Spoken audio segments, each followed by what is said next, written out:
a gestora, a primeira, né, que está fazendo. Eu já estou vendo você aqui na minha tela, Thalita. Obrigado pelo teu convite, por você ter aceitado o convite de poder conversar com a gente. Eu sou Alexandre, entrei em contato com você, entrei em contato com outras pessoas e nós como grupo Meu Mundo Autista, achamos interessante ter essa conversa. Então, Thalita, obrigado. Eu gostaria de primeiro apresentar você de para todos, né? No caso, se eu faltar alguma coisa, tu me completa, me ajuda. Então, a Thalita, ela é psicóloga clínica com formação em terapia comportamental clínica e neuropsicóloga. Então, Thalita, obrigado. Fala um pouquinho de onde você é, Thalita. Seu sotaque vai nítido de onde você é. Bom, primeiro, boa noite. Boa noite, Alexandre. Primeiramente, eu queria agradecer a você pelo convite, né, pela confiança, a oportunidade, né, de estar hoje podendo falar um pouquinho aqui sobre autismo, enfim, tudo que a gente vai falar logo mais.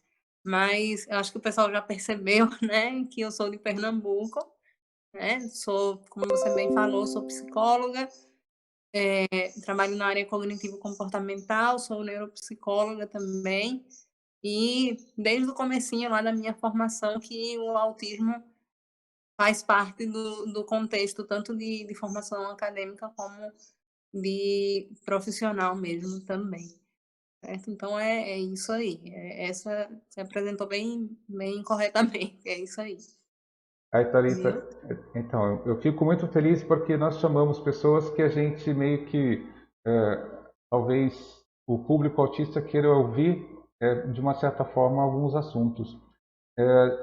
Aqui nós já falamos bastante de ABA, já falamos de terapia comportamental, né? Nós já falamos de várias coisas, mas a gente está tentando apresentar para as pessoas uma outra forma de ver algumas coisas que eles já viram bastante. Então, por exemplo, hoje nós vamos falar de um assunto que foi o tópico, que foi o foco da nossa conversa, que são os efeitos da pandemia nas famílias de pessoas com autismo.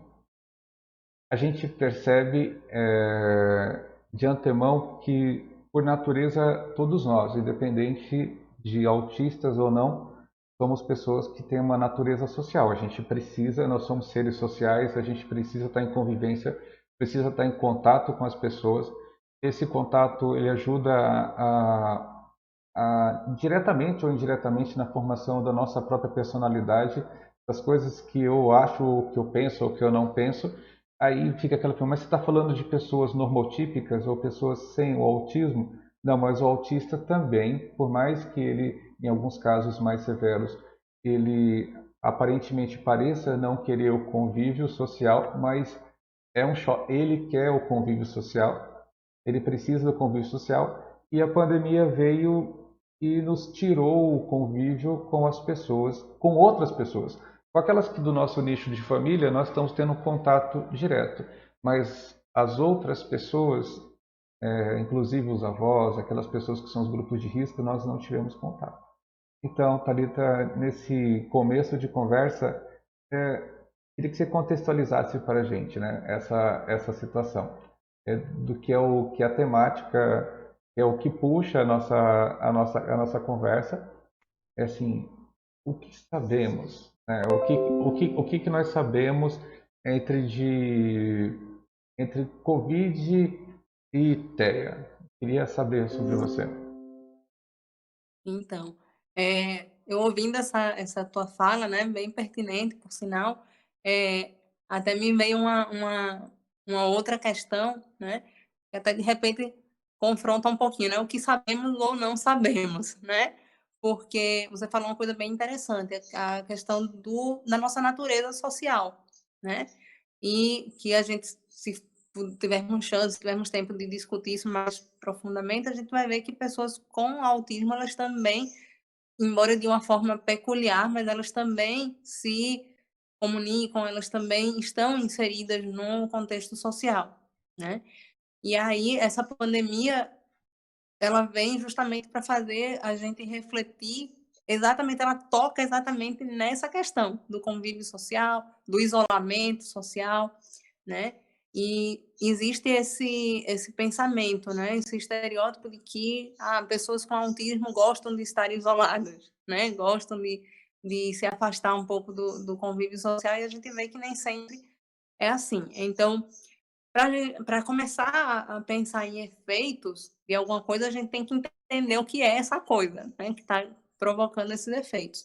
Então, primeiro, vamos lá, o autismo, né, o que a gente sabe hoje é que ele é um transtorno do neurodesenvolvimento, ele é uma condição, né, que traz sim algumas dificuldades, né? Pessoas que são diagnosticadas com autismo, elas, na maioria das vezes, e aí isso vai também variar de pessoa para pessoa, de grau para grau, né? Mas não apenas de grau para grau, mas de cada pessoa, de como ela é vista, de como ela é trabalhada, de como é estimulada, né? E ela poderá sim ter algumas dificuldades na socialização, poderá ter sim dificuldades em receber e assimilar mudanças, né, principalmente de rotinas.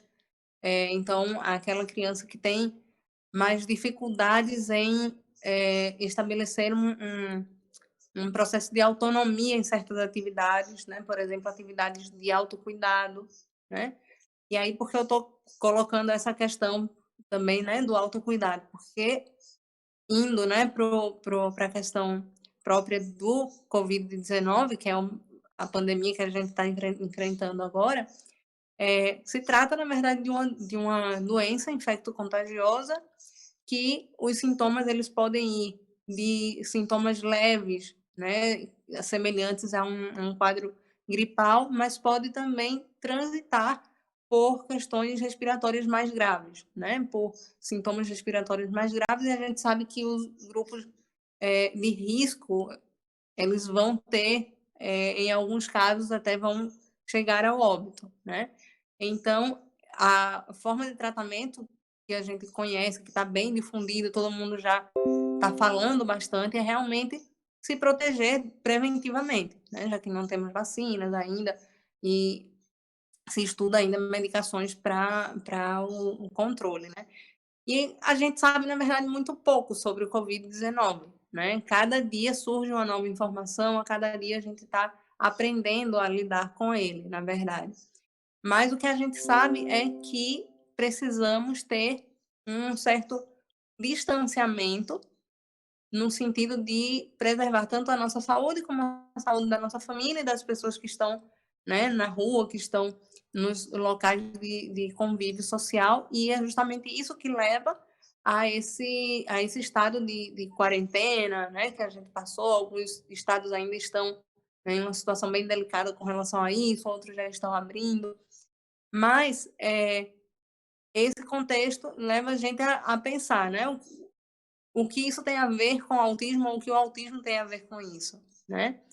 E aí, tendo em vista as características próprias do autismo, surge toda uma discussão entre quem faz parte realmente do grupo de risco, né?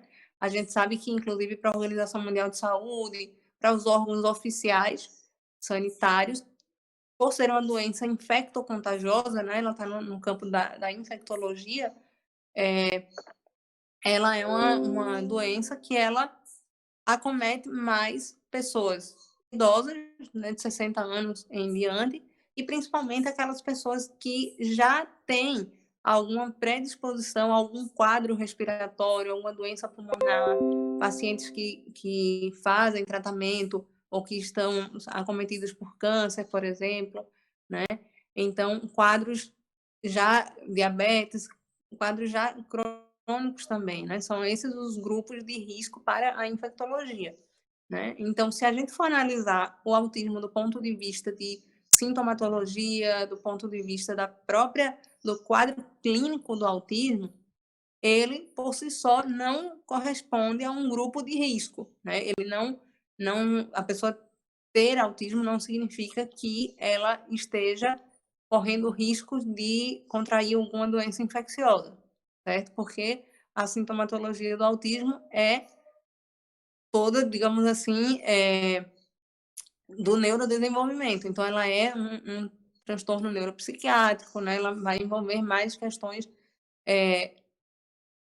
psíquicas, digamos assim, né? Questões comportamentais, questões que envolvem a socialização, né? Então, pelo quadro do autismo, né, não se acredita que ele esteja dentro do grupo de risco clinicamente falando. Mas o que acontece?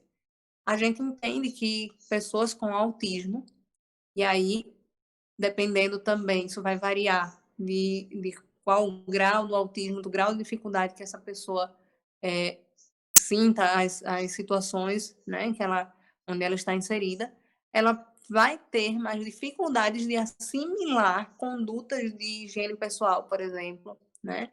Que essas condutas que estão agora mais intensas, né? Se ela tinha que lavar a mão antes de cada refeição, agora ela tem que lavar a mão, sei lá, 30 vezes ao dia, né? Então, assim, é uma coisa mais frequente agora. Então, talvez ela tenha mais dificuldades de assimilar essa nova frequência, essa mudança de comportamento. Vai ser aquela criança, aquele jovem que vai esquecer realmente que tem que estar ali com álcool gel o tempo todo e vai tocar no chão, vai se deitar no chão, vai sentar, enfim, vai ter dificuldade em alguns casos de usar uma máscara, por exemplo, seja por questões de não compreender o contexto em algum momento, ou também por uma questão sensorial que muitos têm também, entende? Então, desse ponto de vista, a gente pode dizer que pessoas com autismo, elas, embora não estejam no grupo de risco, elas são sim consideradas mais vulneráveis. Porque imagina, se uma criança com autismo que tenha essas dificuldades, tá? Que também a gente não sabe se todas terão essa mesma dificuldade, né, que eu estou falando agora. Mas vamos supor uma situação onde a criança tem essas dificuldades em uma proporção, né, bem significativa, bem notória, e aí essa criança está em contato, por exemplo, com os avós, né, que são do grupo de risco e um desses avós já tem algum problema pulmonar, já tem alguma doença pré-existente. Embora essa criança possa até mesmo ser assintomática por não estar no grupo de risco, ou ela tenha algum sintoma bem leve e nem perceba que contraiu o vírus, ela pode sim, por essa dificuldade de ter esse autocuidado e essas condutas de autocuidado, ela poderá sim, de repente, transmitir para uma outra pessoa, né? E aí é onde está o cuidado que a gente deve ter com relação a pessoas com autismo dentro desse contexto do coronavírus, né? Quando a gente apresenta para os pais, eu sou pai de duas crianças, as duas crianças são autistas e são uma diferente da outra. Uhum. E a gente, quando fala para os pais e para as mães, para os professores, para o público que frequenta o canal aqui, ou não somente, mas aquelas pessoas que acabam, por saberem que nós temos filhos autistas, a gente acaba sendo meio que ponto focal das dúvidas das pessoas. Então, alguém está com um filho que ainda não tem um diagnóstico, nos procura para poder ter uma orientação básica. Quer dizer, nós acabamos sendo disseminadores de informação. A intenção dessa nossa conversa realmente é que a pessoa que está aqui dentro desse grupo possa assumir essa possibilidade de ser responsável pelo que está transmitindo, a informação que está transmitindo. E dentro dessa responsabilidade da informação, de transmitir uma informação, existe a responsabilidade de transmitir a informação correta, ou a menos errada possível. Então, quando a gente fala, alguns pais, quando fala os pais, os professores, todos nós fomos abalados pela situação do Covid-19, pelo isolamento social.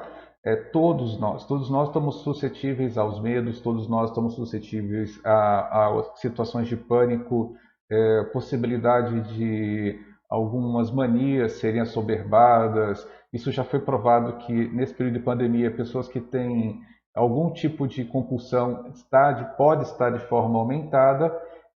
Só que aí fica aquela situação. E o autista? O autista também é assim. Quando eu apresento para as pessoas como é que estão meus filhos, aí você fala assim: meus filhos não estão sentindo muita diferença do período de Covid ou não, porque por si só eles não gostam muito de sair. Não gostam muito de sair. Então, para eles não está sendo tão difícil. Está sendo Uhum. difícil porque eles tinham rotinas. Aí entra, eu vou falando de todos os pais. Todos os pais Sim. estabeleceram rotinas para os filhos. Entre as rotinas, a terapia que ele fazia